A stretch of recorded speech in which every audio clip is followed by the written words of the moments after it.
జ్ఞాన విమలాంతరాత్మా నిత్యమంగళదాత నిగమార్థభూత నిత్యమంగళదాత నిగమార్థభూత నిత్యమంగళదాత నిగమార్థభూత నిత్యమంగళదాత నిగమార్థభూత సత్యరూపానంద భగవతి హరణ సత్యరూపానంద భగవతి హరణ సత్యరూపానంద భగవతి హరణ సత్యరూపానంద భగవతి హరణ సాగర గంభీర శ్రీ సత్యదేవ సాగర గంభీర శ్రీ సత్యదేవ శరణం భవతామహరణం శరణం శరణం భవతాపహరణం సీతారకానాథ తేజో విరాజ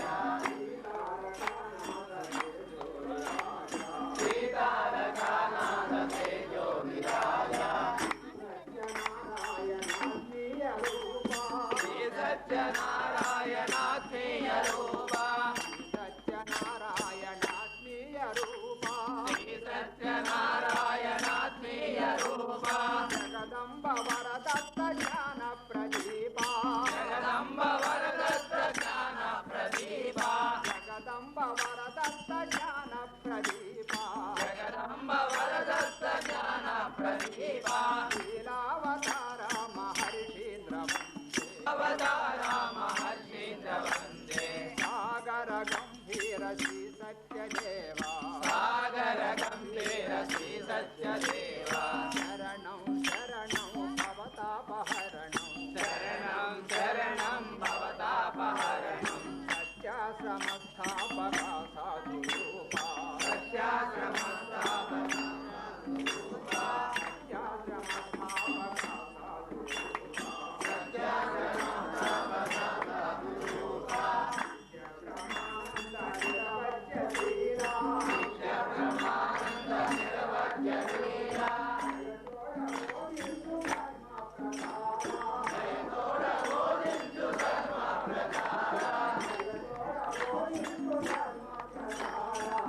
తోడ బోధించు ధర్మ ప్రచార శివరూప భగవంత శ్రీ సత్యదేవ శివరూప భగవంత శ్రీ సత్యదేవ సాగర గంభీర శ్రీ సత్యదేవ శరణం శరణం భవతాపహరణం శరణం శరణం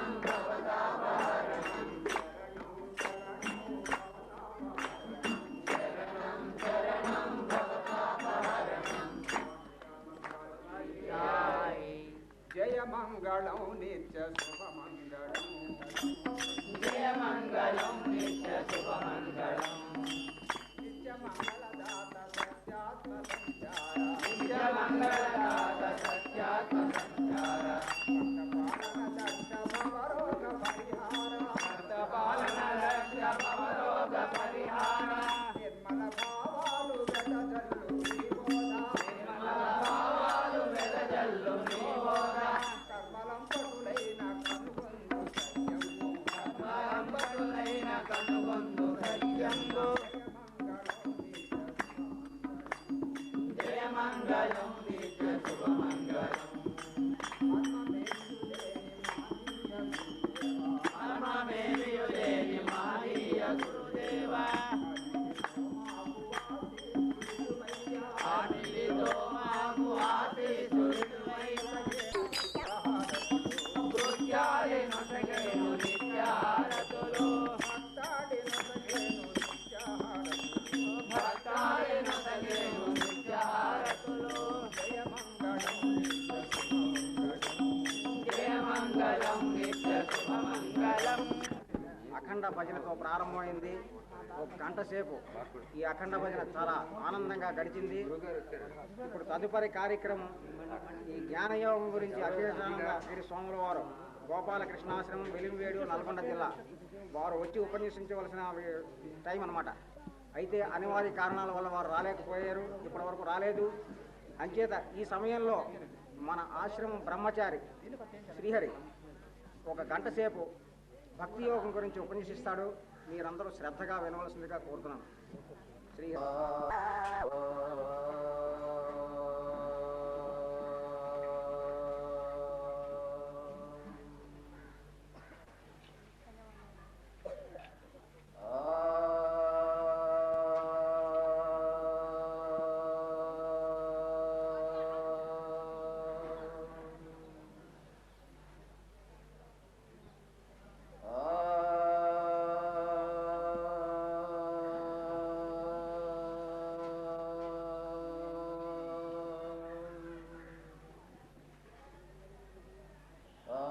दत्तात्रेयसमारम्भां रमणाचार्यमध्यमां सत्यानन्दर्षिपर्यन्तां वन्दे गुरुपरम्पराम् सत्यानन्दयोगीन्द्रमरुणाचलवासिनः मौनीन्द्ररमणपादाब्जभृङ्गं वन्दे समन्वहम्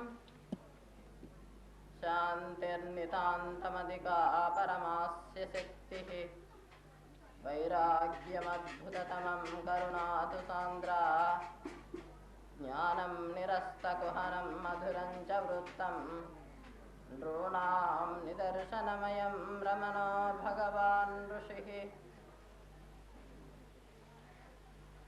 ज्योतिर्मयं शाश्वतमप्रमेयं वेदान्तवेद्यं परमेशमाद्यम् एकात्मचैतन्यमहाविभूतिं श्रीतारकेशं हृदि चिन्तयामि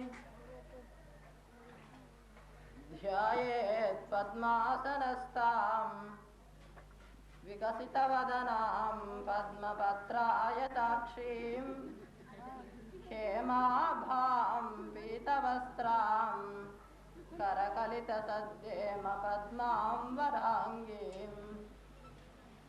सर्वालङ्कारयुक्तां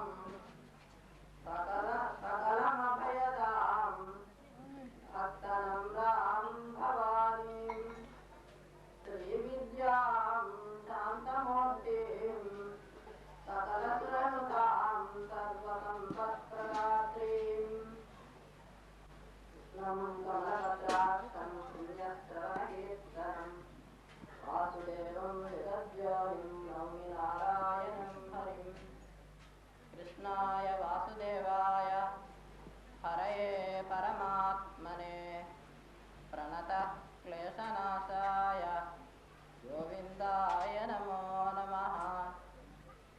मूकं करोति वाचालं पङ्गुं लङ्घयते गिरिं यत्कृपातमहं वन्दे परमानन्दमाधवम्।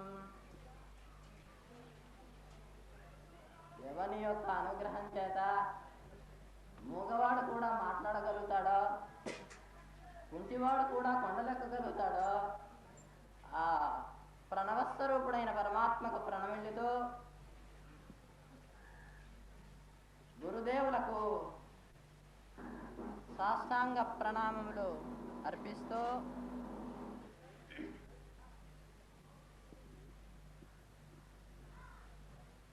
నేను చెప్పబోయే 2 మాటలు వింటారని ఆశిస్తున్నాను. ఆనందాన్ని కలిగిస్తారు. ఆ విధంగానే నేను చిన్న బాలుండి అయితే మహర్షుల వారు ఈ స్టేజ్ని ఎక్కమన్నారు. ఆ విధంగానే చిన్న బాలుడు ఏ విధంగానైతే ముద్దు ముద్దు మాటలు పలుకుతూ హృదయాహ్లాదాన్ని కలిగిస్తారో ఆ విధంగానే నా మాటలు కూడా మిమ్మల్ని ఆనందపరుస్తాయని నేను అనుకుంటున్నాను.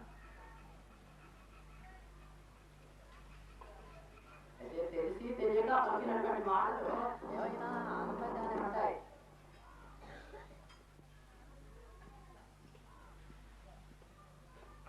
నిమిషాలు నామం చెప్తాను, శ్రద్ధగా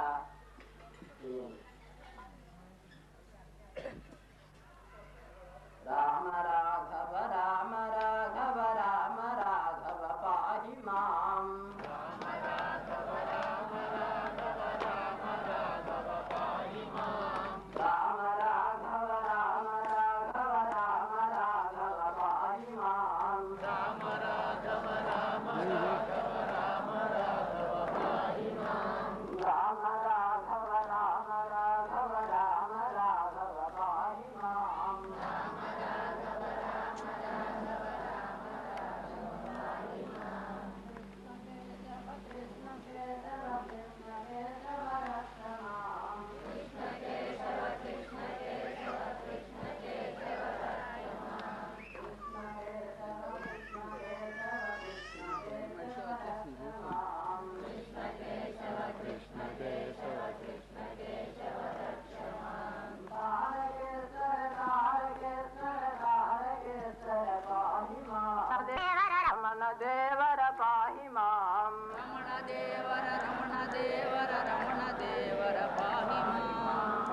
రమణ దేవర రమణ దేవర సత్యదేవర సత్యదేవర సత్యదేవర రక్షమాం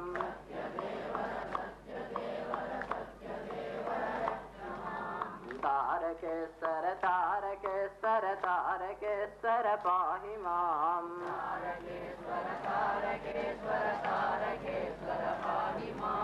జయ తారకేశ్వర మహాదేవునకు. దర్పణం వంటిది. ఆర్తా విషన్నా శిథిలాశ్చ భీతాః. ఆర్తులు మరి అనేకములైనటువంటి బాధల చేత పీడింపబడేటటువంటి వారికి ఘోరేషు చ వ్యాధిషు వర్తమానాః. ఘోరేషు అతి భయంకరములైనటువంటి వ్యాధి నుండి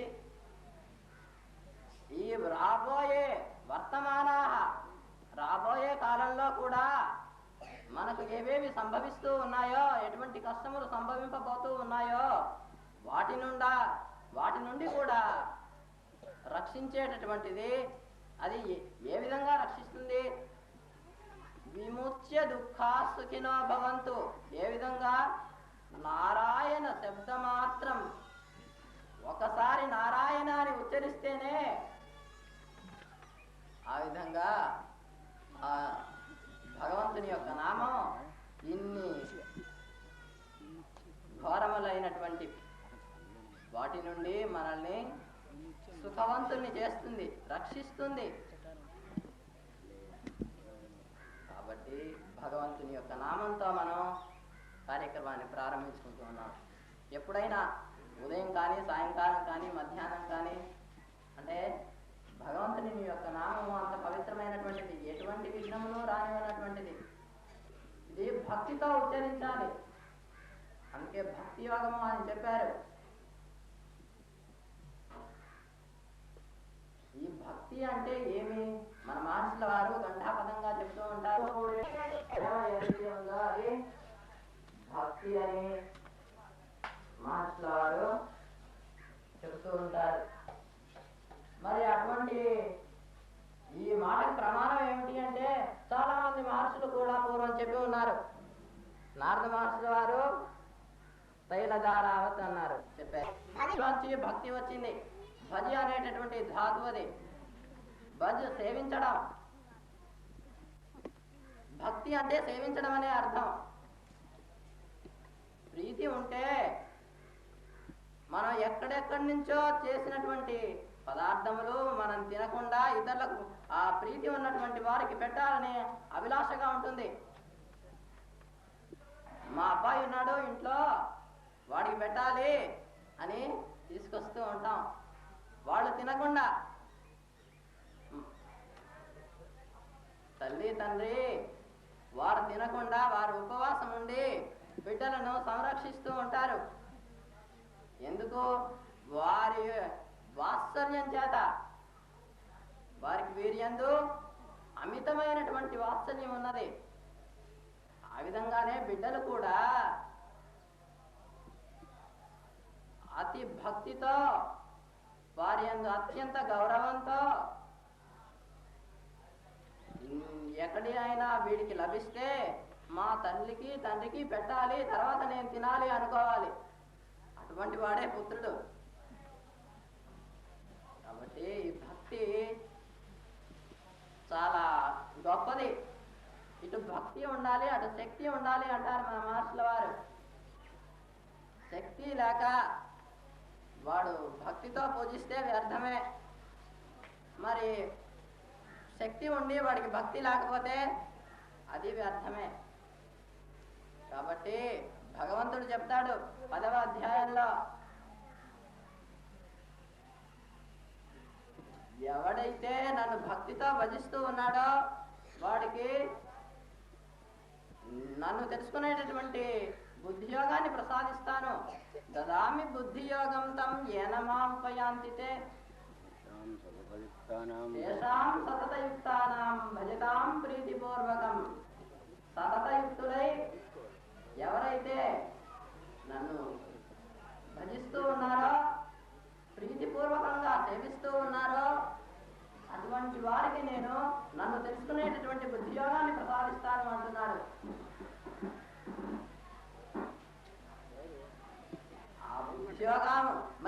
దేనికి వస్తుంది? దేనికి ఆ బుద్ధి యోగం? ఆయన ఎందుకు ఇస్తానంటున్నాడు? ఇస్తాం. ఒకవేళ దానిలో సమమైనటువంటి ఆ బుద్ధిని ప్రవేశపెట్టి వాడు ఆ వ్యాపారాన్ని చేయకపోయినట్లయితే వాడికి నష్టమే వస్తుంది. ఆ విధంగానే మన జీవితంలో నష్టం సంభవించడానికి అవకాశం ఉంది. ఎందువల్ల? ఆ నిత్యానిత్య వస్తు వివేకమును బావుగా గమనింపనందువల్ల, దానిని విభజింపనందువలన విద్యలోంచి వివేకం వచ్చింది. విద్య అనేటటువంటి ధాతువు అది విడదీయుట అని. ఆ వివేకము లేకపోతే మరి ఏ వివేకము? ఆత్మానాత్మల యొక్క వివేకము. ఏది నశించేది, ఏది శాశ్వతంగా ఉండేది, ఏది అశాశ్వతమైనటువంటిది, ఏది నశ్వరమైనటువంటిది. ఈ నశ్వరమైనటువంటి దేహమును నమ్ముకొని వీడు ఆ భగవంతుని యందు ప్రేమను కోల్పోతున్నాడు. ఈ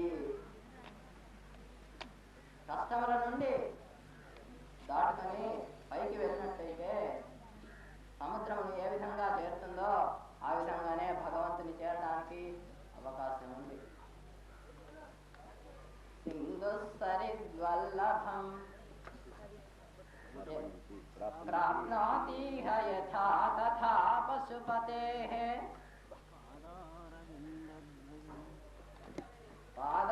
పాదారవిందద్వయం. ఆ పశుపతి యొక్క పాదారవిందముల యందు చేతో వృత్తి రూపేత్యతిష్ఠతి సదా. ఎల్లప్పుడూ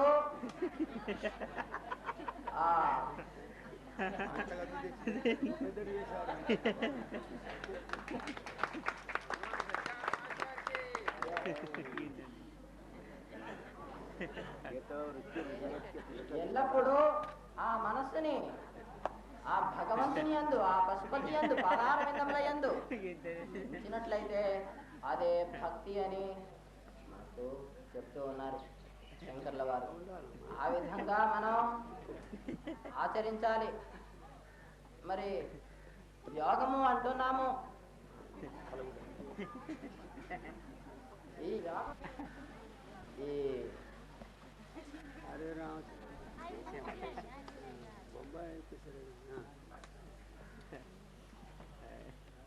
భగవంతుడు 17వ అధ్యాయంలో చెప్తాడు, దేవద్విజ గురు ప్రాజ్ఞ పూజనం శౌచమార్జవం బ్రహ్మచర్యమహింసా చ శారీరం తప ఉచ్యతే. త్రివిధ తపస్సులను గురించి చెప్తాడు. ఈ శరీరంతో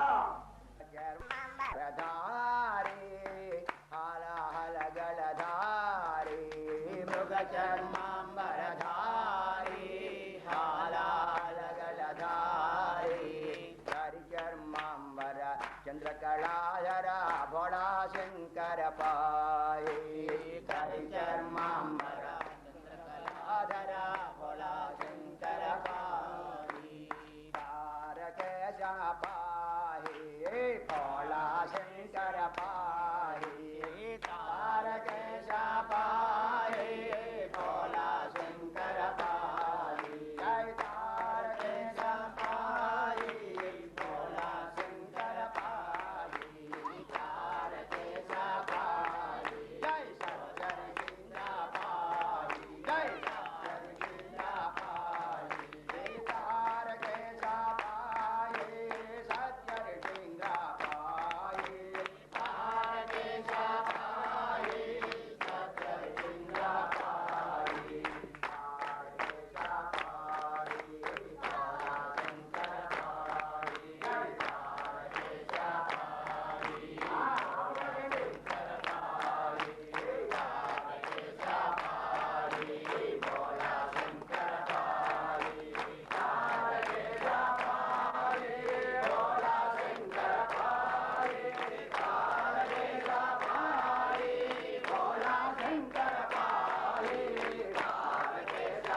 భగవన్ సత్యానంద పదములంటి వేడుచుంటి భగవన్ సత్యానంద పదములంటి వేడుచుంటి భక్తుల మగుమమ్ము బ్రోవ కరుణ తోడ రావయ్యా భక్తుల మగుమమ్ము బ్రోవ కరుణ తోడ రావయ్యా భగవన్ సత్యానంద పదములంటి వేడుచుంటి భగవన్ సత్యానంద పదములంటి వేడుచుంటి కలిలో నా జనించి కలుషములడచివయ్యా కలిలో నా జనించి కలుషములడచివయ్యా నీదు దర్శనము జయ మాదు జన్మ సఫలమయ్యే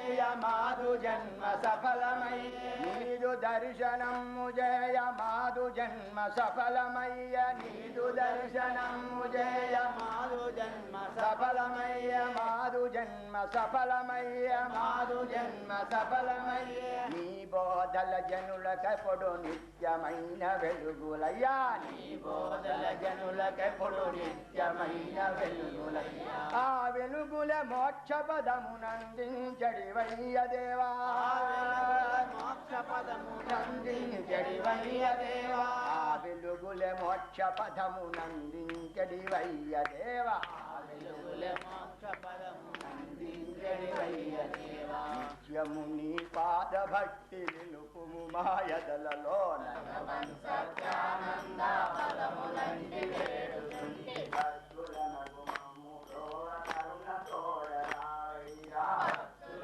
మగుమమ్ము బ్రోవ కరుణ తోడ రావయ్యా వీరుల మము ధర్యము బల దిక్కు నీవెగా దేవా వీరుల మము ధర్యము బల దిక్కు నీవెగా దేవా హరిహర తత్వము నీలో విదితమయ్య దేవ దేవ హరిహర తత్వము నీలో విదితమయ్య దేవ దేవ తారక బ్రహ్మం బలియడు తత్వము నీ రూపమయ్య తారక బ్రహ్మం బలియడు తత్వము నీ రూపమయ్య ముగన్న తల్లిదండ్రులెంత ధన్యులో దేవా ముగన్న తల్లిదండ్రులెంత ధన్యులో దేవా కొల్లి మేము చేసినట్టి తపముల నీ రూపమయ్య కొల్లి మేము చేసినట్టి తపముల నీ రూపమయ్య భగవన్ సత్యానంద పదములంటి వేడుచుంటి భగవన్ సత్యానంద పదములంటి వేడుచుంటి భగవన్ సత్యానంద పదములంటి వేడుచుంటి భగవన్ సత్యానంద పదములంటి వేడుచుంటి దీనుల మము ధరింపగదిక్కు నీవెగా దేవా దీనుల మము ధరింపగదిక్కు నీవెగా దేవా నిత్యము నీ పాదభక్తి నిలుపుము మాయదలలోన నిత్యము నీ పాదభక్తి నిలుపుము మాయదలలోన భగవన్ సత్యానంద పదములంటి వేడుచుంటి భగవన్ సత్యానంద పదములంటి వేడుచుంటి సత్యానందుని సన్నిధి గంటిని సత్యముగను నా జన్మ తరించను సత్యానందుని సన్నిధి గంటిని సత్యముగను నా జన్మ తరించను పడిన పాటునకు ఫలితము దొరకను నా మనసునకానందము కలిగను పడిన పాటునకు ఫలితము దొరకను నా మనసునకానందము కలిగను జన్మ తరించను కర్మ నశించను పావనమూర్తిని దర్శించుటచే జన్మ తరించను కర్మ నశించను పావనమూర్తిని దర్శించుటచే సద్భక్తుల సహవాసము దొరకను సత్కార్యంబుల చూడగలిగితిని సద్భక్తుల సహవాసము దొరకను సత్కార్యంబుల చూడగలిగితిని సంశయముల నటు పారద్రోలినే సత్యాశ్రమమును చేరగలిగితిని సంశయముల నటు పారద్రోలినే సత్యాశ్రమమును చేరగలిగితిని ఈనాటికి నా తపము ఫలించను స్వామి సన్నిధిని సుఖముగనుంటిని సత్యానందుని సన్నిధి గంటిని సత్యముగను నా జన్మ తరించను సత్యానందుని సన్నిధి గంటిని సత్యముగను నా జన్మ తరించను పడిన పాటునకు ఫలితము దొరకను నా మనసునకానందము కలిగను పడిన పాటునకు ఫలితము దొరకను నా మనసునకానందము కలిగను రామ రామ రామ సీతారామ రామ రామ సీతారామ రామ రామ సీతారామ రామ రామ సీతారామ రామ రామ సీతారామ రామ రామ సీతా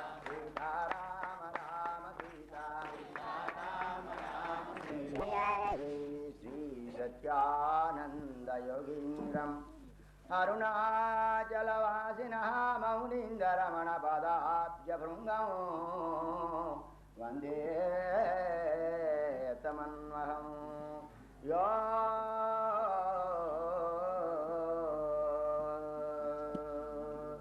శ్రవణాద్రిమౌని సద్వంజసోనగిరిమౌని కథా ప్రసంగ వ్యామోహతస్తదితరాని తృణాయ మేనే సద్వంజసోనగిరిమౌని కథా ప్రసంగ వ్యామోహతస్తదితరాని తృణాయ మేనే అస్మద్గురోర్భగవతోస్య దయైక సింధో శ్రీ సత్యమౌని చరణౌ శరణం ప్రపద్యే. అందువలన స్త్రీలలోనే ఎక్కువ మంది ఈ మాట చెప్పేసరికి ఐలాపురంలో వేంపేటలో అతనేనండి ఇస్తామండి అని స్త్రీలు వచ్చి ముందుకు వచ్చి తీసుకున్నారు. పురుషుడా అబ్బా ఎందుకు డబ్బు సంపాదించడం కష్టం వాడు తెలుసు కదా. అందువలన అది ఖర్చు పెట్టడంలో కష్టం, కఠినంగా ఉంటుంది వ్యవహారం అంతా. పురుషుల వలన రాలేదు స్వరాజ్యం, స్త్రీల వలన వచ్చింది అన్నాడు గాంధీ మహాత్ముడు. వాళ్ళ త్యాగం వలన వచ్చింది. ఎంత త్యాగం చేశారు. ఈనాడు దుఃఖం వస్తుంది. వాళ్ళు ఎంత త్యాగం చేశారు. ఇంట్లో ఉన్నటువంటి వాళ్ళు బయటకు వచ్చారే, పోలీసుల చేత అవమానింపబడ్డారే, వీళ్ళకు వెళ్ళారే.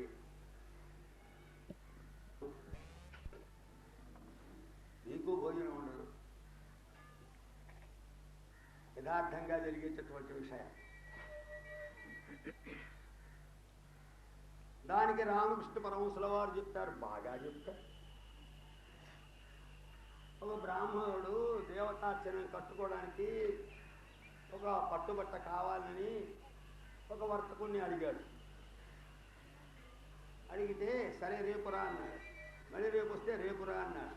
ఈ రేపు రేపు రేపు రేపు రేపు రేపు రేపు రేపు అన్నాడు. వినాయకుడి పెళ్లికి రేపు రేపు రేపే రేపు రేపే రేపు రేపే ఎప్పుడు రేపండి.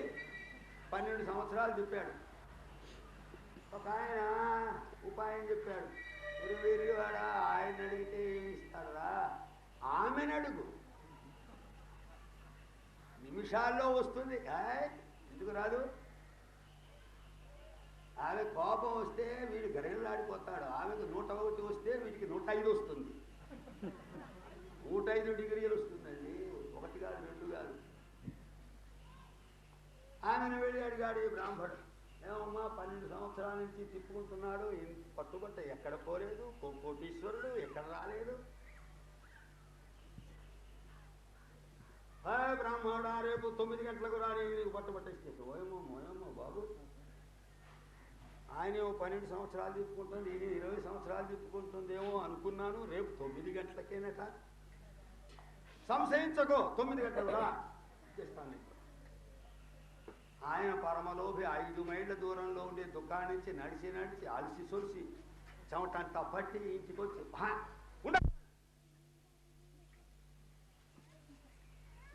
అలసిపోయాను. గుమ్మం దొక్కడానికి వెళ్ళాను. లోపల రావు, నాది రాజ్యం. ఇప్పుడు వెళ్ళి ఏదో కొంత 2 గజాలు ఎంతో పట్టుబట్ట దేవతార్చనం కట్టుకోవడానికి కావాలన్నాడు. కాబట్టి ఇస్తానని వాగ్దానం చేశాను. ఇప్పుడు మళ్ళీ వెళ్ళి తీసుకురా, లేకపోతే ఇంట్లో ప్రవేశించడానికి వీళ్ళే. నువ్వు సంపాదించే ఇప్పటికీ నా చేతికి ఇవ్వవలసింది. నేను ఖర్చు పెట్టాలి. నువ్వెవడు అడగనే జమా ఖర్చులు అడిగావా వేరెత్తిపోతాను. జమా ఖర్చులు ఉంటాయా నువ్వు? అదే ఆయన అంటారు. అందుకు జమా ఖర్చులు ఏమిటండి? పో తీసుకురాబో. ఇంకా చచ్చినట్టు పాపం అరిసిపుచ్చాడు. పాపం మళ్ళీ 5 మైళ్ళు వెళ్ళి దుకాణంలో పట్టు తీసుకొని 5 మైళ్ళు వచ్చి ఆమె ఇస్తే అప్పుడు సంతోషంగా ఆమె భోజనం పెడుతుంది. లేకపోతే కాడుతుంది మొహాన్ని. అన్నం ముందు కాడుతుంది. ఇంకా 2-3 దినాల వరకు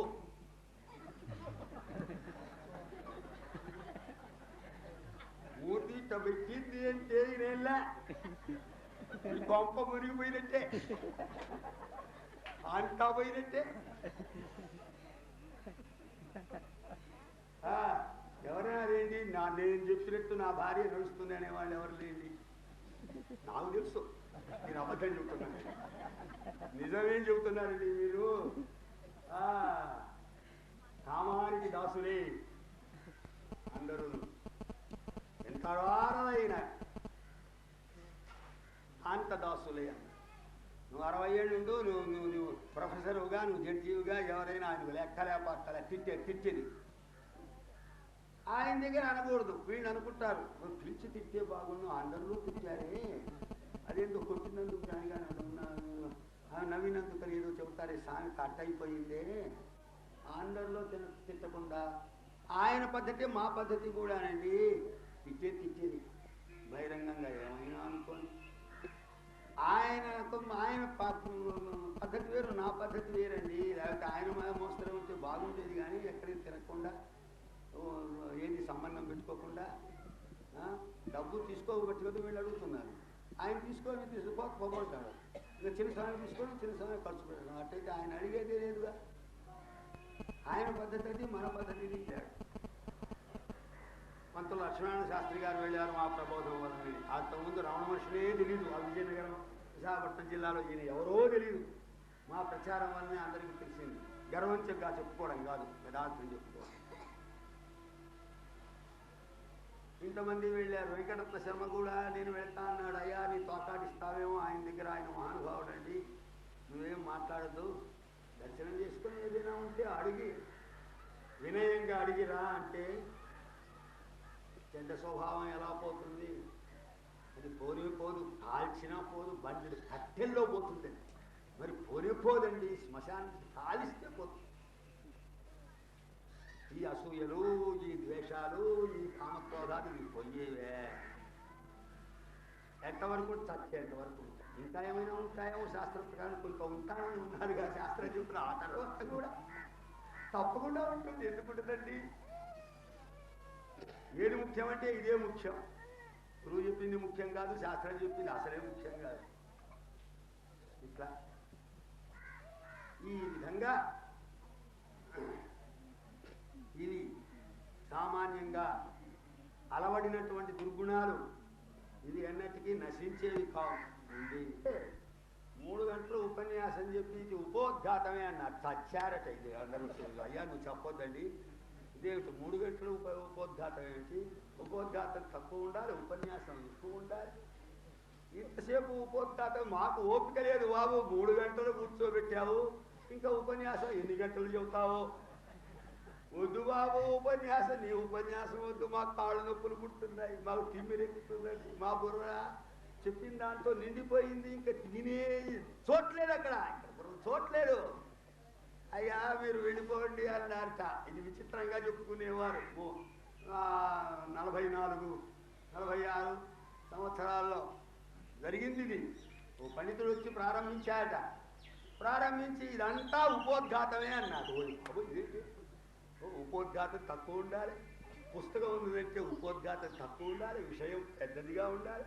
ఈ పుస్తకం అంతా ఉపోద్ఘాతం అంటే ఇంకా చచ్చినట్టే లేదు. ఏం ఉపోద్ఘాతం అండి? ఈ విద్యం మన జన్మ హక్కు అని సంపాదించాం. సరే ఇప్పుడు కూడా అట్లే ఉందనుకోండి. కొంచెం స్వరాజ్యం మన జన్మ హక్కు అనుకో. స్వరాజ్యం స్వరాజ్యం. స్వరాజ్యం అంటే ఒక దేశాన్ని ఆ దేశస్థులే పరిపాలించడం. స్వరాజ్యం అంటే ఏమిటి? ఏమిటండి స్వరాజ్యం అంటే ఏమిటి చెప్పండి. ఏం బాగలేదయా?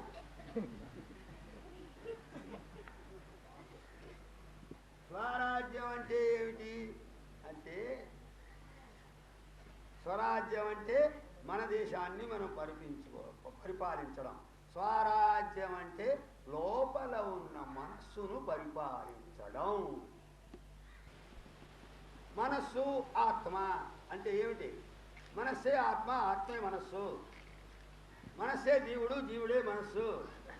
మనస్సు ఆత్మ కాదా? అవును. కాదా? కాదు. జీవుడే పరమాత్మ అవునా? అవును. కాదంటే కానీ కాదు. ఎందుకు వస్తుందయ్యా? ఇదేటయ్యా ఈ వ్యవహారం బాగా వేదాంతం. ఎందుకు అంటే నీవు ఒక పాత్రను తీసుకొని గోదావరి తీరానికి వెళ్ళి ఇంకా నీరు ఉండే చోటికి కూడా వెళ్ళి ఆ చెంబు ముంచుతావు. చెంబు ముంచితే ఏమైందయ్యా? చెంబులోని నీరు చెంబు వెలుపల నీరు అయిపోయింది. ఏది విభాగం చేసింది? ఈ పాత్ర విభాగం చేసింది. సగుణ స్వరూపం ఉన్నది అని అరవింద ఘోష్ సిద్ధాంతం. ఇది అర్థం కాలేదండి, ఇది సత్యమేనా అని రమణ మహర్షుల వారిని అడిగారు. రమణ మహర్షుల వారు ఆయన ఏమన్నారు అంటే, శూన్యమైపోయింది, శూన్యము నుండి ఏది పుట్టదు. శూన్యమైపోయి నిరాకారం అయిపోయిన తర్వాత మళ్ళీ సాకారం అనేది ఉండదు. దానికి ఆ మహానుభావుడు చెప్పాడు. ఆయన 10th క్లాసు చదివి 5th క్లాసు చదవడేవాడును. చదువుతాడయా? 10వ తరగతి చదివి 5వ తరగతి దిగుతాడా? ఇంకా పైకి వెళ్తాడు. కానీ అంటే పైన ఉన్నటువంటిది అది సగుణం, సాక్షాత్ సగుణ, సాకారం సగుణం, నిరాకారం నిర్గుణం. ఇది 4 ఉన్నాయండి. ఈ 4 ముందు సాకారం, తర్వాత సగుణం, తర్వాత నిరాకారం, తర్వాత నిర్గుణం. ఈ విషయాన్ని గురించి శ్రద్ధగా వినండి. మేము మిమ్మల్ని చూసేసరికి మాకు ఆవేశం కలుగుతుంది, నూతన భావాలు, ఉదాత్త భావాలు చెప్పాలనేటటువంటి ఉత్సాహం కలుగుతుంది. మొట్టమొదట భక్తుడు రాముణ్ణి చూచి, నీ ముక్కు ఎంత ఇంత ఉన్నది, నీ కళ్ళు ఇంత ఉన్నది, నీ ముఖం ఇంత ఉన్నది, నీ విడదవచ్చ స్థలం కలిగినటువంటి వాడివి, ఆజానుబాహుడివి, సుందర స్వరూపుడివి. ఇది భక్తుడు వర్ణించేది. నీ వంటి సౌందర్యం లేదు, నీటువంటి అంగ సౌష్ఠవం గలవాడు కూడా లేడు. అందరిలో విశిష్టమైన స్వరూపం కలిగినటువంటి వాడివి, విశిష్టమైన సౌందర్యం, సౌందర్య రాశి భగవంతుడు. అటువంటి వాడివి నీవు. ఇంకొంచెం పైకి వెళ్తాడు, వాడికి ఏం తోస్తుంది అంటే, నేను రామభక్తుణ్ణి, రాముడి ముక్కు, కళ్ళు, చెవులు, చేతులు ఇవన్నీ వర్ణిస్తూ ఉన్నాను, కానీ మా తండ్రి చెప్పినట్టు వినడం లేదు. రాముడు తండ్రి చెప్పినట్టు విన్నాడు. అక్కడి నుంచి సగుణం. రాముడి ఆకారం కాకుండా రాముని యొక్క గుణగణాలను ఏ విధంగా పిత్రాజ్ఞా పరిపాలన కొరకు 14 సంవత్సరాలు అరణ్యమునకు వెళ్ళాడో, కందమూలములను భక్షించాడో, పర్ణశాలలో ఉన్నాడో, ప్రజలను ఎలా పాలించాడో, భార్యను ఎలా చూచాడో, సోదరుని ఎలా చూచాడో. లక్ష్మణుడు మూర్ఛితుడైనప్పుడు రాముడు అంటాడు, పెళ్ళాలను ఎంతమందినైనా సంపాదించుకోవచ్చు కానీ తమ్ముళ్ళను సంపాదించుకోవడం కష్టం. నాయనా లక్ష్మణ, ఈ విధంగా అయిపోయినావా అని ఏడుస్తాడు. ఇప్పుడు సోదరుల గురించి ఏడ్చేవాడు ఉన్నారా? ఇంకా వాడిని అడిగితే సోదర సోదరీమణులారా అనడమే కానీ సోదరుల వారిని ప్రవర్తిస్తున్నారా? రాముడు, భరతుడు, లక్ష్మణుడు, శత్రుఘ్నుడు వాళ్ళు ఎట్టున్నారో అట్టుంటా అంటుంటారండి. మీరు ఉంటున్నారా? ఉంటున్నారా? చెప్పేటండి పంచుకుంటారా? వాళ్ళు పెడమలు పెడమలు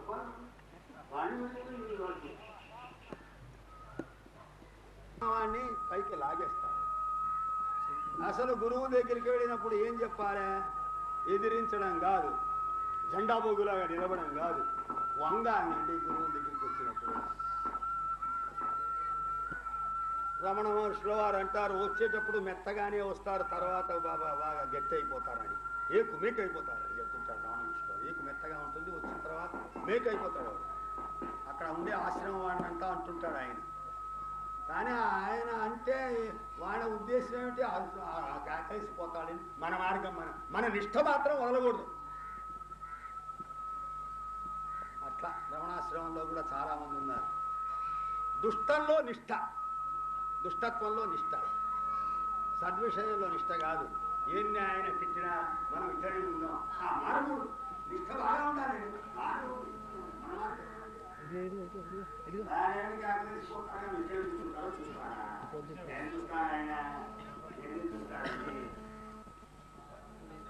మన పద్ధతి మంది ఆ బాగుంది మన పద్ధతి నిష్ట. ఇందులో నిష్ట కాదు కావాల్సింది ఆత్మవిషయంలో నిష్ట కావాలి. ఈ క్రోధానికి లోబడినటువంటి సాధువు పైకి ఒక విధంగా లోపల ఒక విధంగా ప్రవర్తించి కపటి కాకుండా విద్యాచారులు కాకుండా మోహవసుడు కాకుండా మోహమును నిర్జించినటువంటి వాడు ఎవడో, మృత్యువును కూడా ధిక్కరించినటువంటి వాడు ఎవడో, ఆయుర్దాయమును అవసరం కొంది పెంచుకునేటటువంటి వాడు ఎవడో, ఈ కళ్ళు కాకుండా జ్ఞాననేత్రమును గలవాడెవడో, వివేకం వైరాగ్యం అన్నాడు యోగ వాసిష్టంలో. 2 కళ్ళు అన్నారు ఆయన. వివేకం కలగాలనా? వివేకం తర్వాత వైరాగ్యమా? వైరాగ్యం తర్వాత వివేకమా? గొప్ప విచారం అండి. మన వాళ్ళు అంటారు పెళ్ళి అయితే కానీ పిచ్చి కుదరదు, పిచ్చి కుదిరితే కానీ పెళ్ళి కాదు. ఎట్టయ్యా ఇది? పిచ్చి కుదరాలన్నా పెళ్లి కావాలన్నా? పెళ్ళి అయితే పిచ్చి కుదర, పిచ్చి కుదిరిగా పెళ్లి కాకపోయా? వైరాగ్యం లేకపోతే జ్ఞానం కలగదు, జ్ఞానం లేకపోతే వైరాగ్యం కలగదు. ఇట్లా ఉందండి వేదాంతం. వా ఎంత బాగుందండి. అందువలన నిన్ను పుట్టించింది ఎవరు? నిన్ను పెంచింది ఎవరు? నీకు ఉద్యోగం ఇప్పించింది ఎవరు? ఎవరు నీకు ఆపదలో ఆదుకున్నవాడు ఎవడు? హృదయం మీద చేయి పెట్టి చూస్తే బయటికి నాస్తికుడుగా ఉన్నా లోపల ఆస్తికుడే. ఇది మాత్రం సిద్ధాంతం, తప్పకుండా చెప్పవచ్చు. భగవంతుడు లేడు లేడు గంభీరంగా అంటున్నా వాడికి కూడా లోపల పీకుతుంటుంది. భగవంతుడు లేడన్నా ఆయనకి ఎప్పుడు క్రోధం వస్తుందో, నాకు రోగాలో గిగాలో ఆపదలో అనర్థాలో ఏదో కలగజేస్తాడే అని వాడికి లోపల పీకుతుంది. బాధే తగ్గి అంటాడు భగవంతుడు లేడు. అయితే మనం సంతోషించాలి. భగవంతుడు లేడు, భగవంతుడు స్మరించే కదా వాడు లేడంటున్నాడు. భగవంతుడు స్మరించకుండా దేవుడు లేడు అనడం లేదే. దేవుడు లేడు, లేడని సంగతి తర్వాత పోదాం, ముందు భగవంతుడు అన్నాడుగా. అందుకన్నా సంతోషించవలసిందే మనం.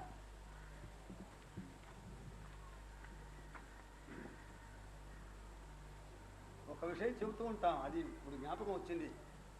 మేము ఉపన్యాసాలు దేవుడు ఉన్నాడని చెబితే దేవుడు లేడని ఇంకొకటి తయారైపోయినాడు ఉపన్యాసాలు ఇవ్వడానికి. ఒక్కొక్కప్పుడు వాడు ముందు మేము వెనక, వాడు చెప్పింది మేము ఖండిస్తుంటే వాడాం, మేము చెప్పింది వాడు ఖండిస్తాం. ఇట్లా హోరాహోరీ యుద్ధం ఒక 4 సంవత్సరాలు జరిగింది. దాని తర్వాత వాడికి టైఫాయిడ్ జ్వరం వచ్చింది. వస్తే భార్య బిడ్డలు వాళ్ళు భక్తులు వాళ్ళు అంటున్నారు, దేవుణ్ణి లేడు అని దూషించినందువలన మీకు ఈ రోగం తెచ్చిపెట్టాడు భగవంతుడు. ఇప్పటికైనా ఏడుగొండలవాడ వెంకటేశ్వరుడా ఏమిటంటారా ఆపద గొప్పలవాడా వడ్డీ వడ్డీ కాసులవాడా అంటే ఉన్నది చెప్పుకున్నాడు. నాకు డబ్బు రావని అన్నాడు ఆయన. మేము ఉన్నదే చెప్పుకున్నాం, డబ్బుగా రావాలని చెబుతుంటాం మేము కూడా. వడ్డీ కాసులవాడా నన్ను రక్షించవలసింది, ఈ ఆపద పోగొట్టవలసింది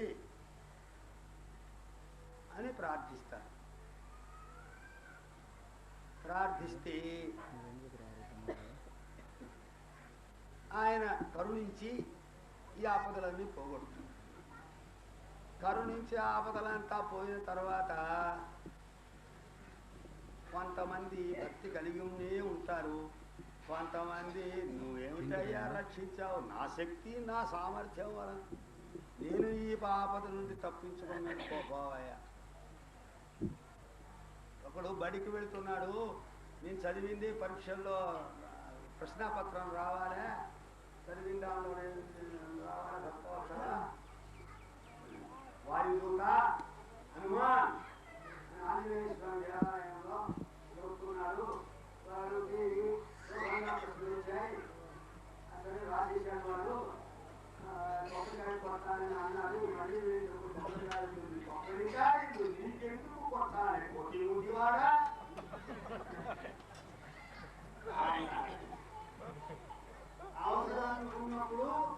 ఆంజనేయ స్వామి అవసరం తీరిన తర్వాత కోటి మూటి వాడు వ్యవహారం అంతా గురువు గారు కూడా అవసరమైనప్పుడు మనకు అవసరం లేనప్పుడు వదిలేసి ఎందుకయ్యా నేను గురువు అంటే అయ్యా నేను గురువు అయ్యా అప్పుడు గురువు ఇప్పుడు బరువు అయ్యా మాకు గురువు బరువు అందువలన కాబట్టి ఒకటి తర్వాత ఎన్ని సున్నాలన్నా పెట్టు భగవంతుడిని స్మరిస్తూ నీవు ఉద్యోగాలు చేయి ఇళ్ళు కట్టుకో పొలాలు సంపాదించు లక్షల డబ్బు బ్యాంకు మనము దీన్ని నెత్తిన పెడదామని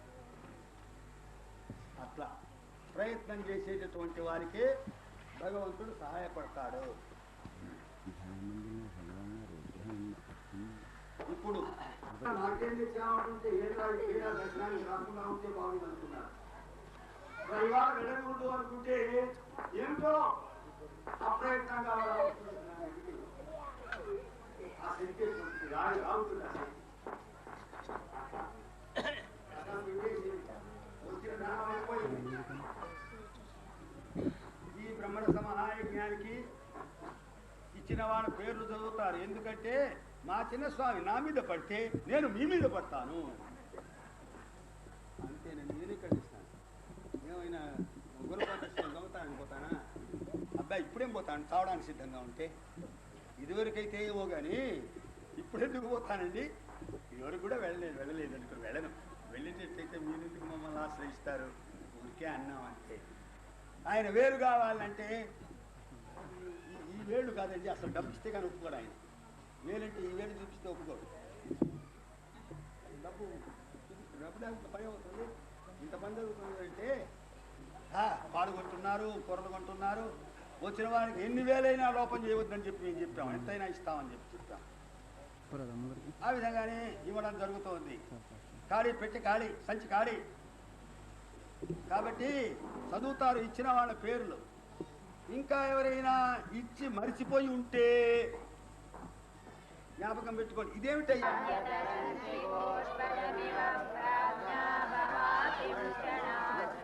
Swami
ज्ञानाग्निदग्धकर्माणं समाहु पंडितं बुधाः त्यक्त्वा कर्मफलासङ्गं नित्यतृप्तो निराश्रयः अन्यभिप्रवृत्तोऽपि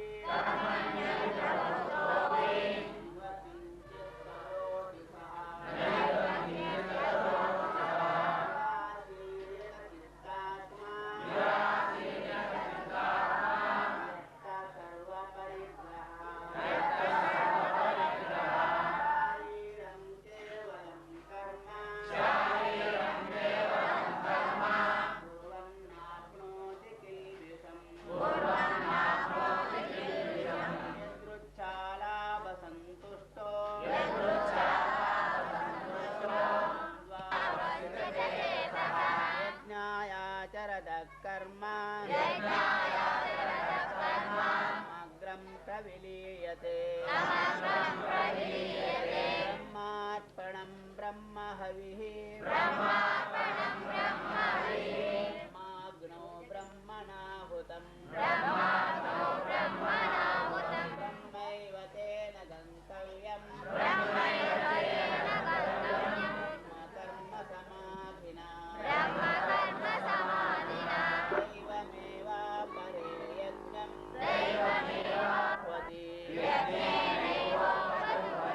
श्रोत्रादीनि इन्द्रियाण्यन्ये संयमाग्निषु जुह्वति शब्दादीन् विषयानन्ये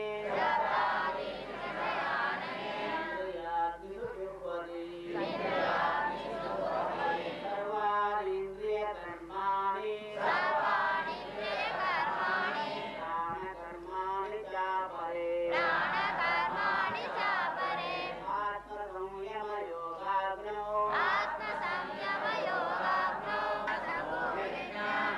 योगयज्ञास्तथा परे स्वाध्यायज्ञानयज्ञाश्च